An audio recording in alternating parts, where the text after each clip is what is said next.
ज्ञान बड़ा है या व्यवहार। दोस्तों, ये बहुत ही इम्पोर्टेंट कहानी है। ऐसा कहानी आपने अभी तक सुना नहीं होगा, तो पूरा वीडियो ज़रूर सुनिएगा। एक बड़े राजा हुआ करते थे। जितना वह पराक्रमी थे उतने ही समझदार भी थे। उन्होंने अपने दरबार में कई ज्ञानी लोगों को स्थान दे रखे थे। वह सबका काफ़ी सम्मान भी करते थे। लेकिन इन सब में जिनका वह जितना सबसे ज़्यादा सम्मान करते थे वह थे उनके राज्य के गुरुदेव। राजा गुरुदेव को कितना मान देते थे इसका अंदाज़ा इसी बात से लगाया जा सकता है कि जब भी दरबार में गुरुदेव प्रवेश करते थे तो राजा खुद ही खड़े होकर उनका स्वागत करते थे और तब तक खड़े रहते थे जब तक गुरुदेव अपने आसन पर आकर बैठ न जाए। राजा अपने मन में उठ रहे सभी सवालों को गुरुदेव से बेझिझक पूछ लिया करते थे। गुरुदेव भी अपनी बुद्धि से उनका अच्छे से उत्तर दिया करते थे। एक दिन दरबार में राजा के मन में कोई प्रश्न आया। उन्होंने गुरुदेव से पूछ लिया, गुरुजी, एक सवाल मेरे मन में कई दिनों से घूम रहा है। अगर आप इजाज़त दे तो पूछना चाहूँगा। आप हुक्म कीजिए महाराज, गुरुदेव ने कहा। जैसे कि मैंने बताया कि कई दिनों से यह सवाल मुझे परेशान कर रहा है। मुझे विश्वास है कि इसका ऐसा ही उत्तर जिससे मुझे संतुष्टि मिले केवल आप ही दे सकते हैं। सवाल यह है कि ज्ञान बड़ा होता है या व्यवहार? राजा ने पूछा। गुरुदेव सोच में पड़ गए। यह सवाल सच में मुश्किल था। ऐसे नहीं कि उन्हें इस सवाल का उत्तर नहीं मालूम था, लेकिन उसे कैसे राजा को सरल तरीके से समझाया जाए यह उनके समझ में नहीं आ रहा था। गुरुदेव ने विनती कर राजा से कुछ दिनों की मोहलत मांगी ताकि कोई ऐसा तरीका ढूंढ सके जिससे इस सवाल का उत्तर राजा को संतुष्ट कर पाए। दरबार खत्म हो गया। गुरुदेव अपने घर वापस लौट गए। उस दिन से वह चिंता में रहने लगे। उन्हें समझ नहीं आ रहा था कि कैसे राजा के सवाल का उत्तर दिया जाए।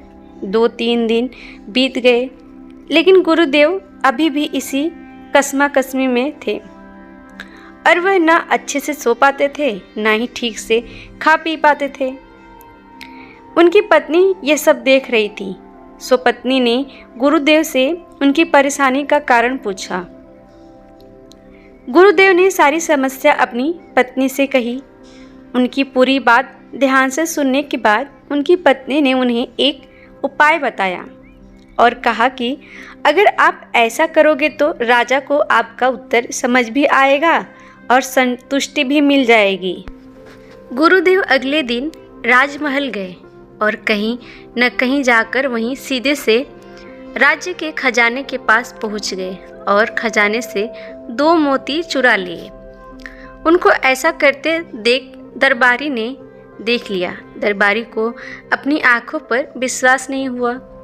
उसने सोचा शायद उसको भ्रम हुआ रहेगा, क्योंकि राजा के इतने खास गुरुदेव चोरी करे ऐसा कोई भी नहीं मान सकता। उनके एक बार कहने से राजा उनको बेशुमार धन दौलत देते हैं। अगले दिन गुरुदेव फिर से खजाने से 2 मोती चुरा लिए। फिर से एक बार दरबारी ने यह सब देखा। अब उन्हें लगा कि उन्होंने कल जो देखा था वह कोई भ्रम नहीं था। कोई दूसरा व्यक्ति होता तो तुरंत उसे पकड़कर सजा दे देते। यह तो राजा के खास गुरुदेव थे और जितना दरबारी गुरुदेव को जानता था वह तो बड़े ही भले आदमी हैं।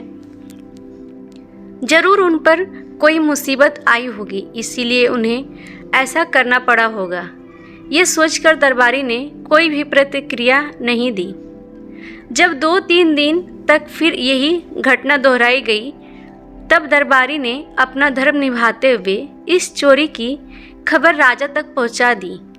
राजा को पहले तो बिल्कुल भी विश्वास नहीं हुआ, लेकिन दरबारी ने जब पूरी बात बताई कि कैसे गुरुदेव जी 1 नहीं 2 नहीं लेकिन पिछले 1 हफ्ते से खजाने से मोतियों की चोरी कर रहे हैं, इस बात को दरबारी ने इतना जोर देकर और खास कसम खाकर कहा था कि राजा को भी अब उसकी बातों पर विश्वास हो गया।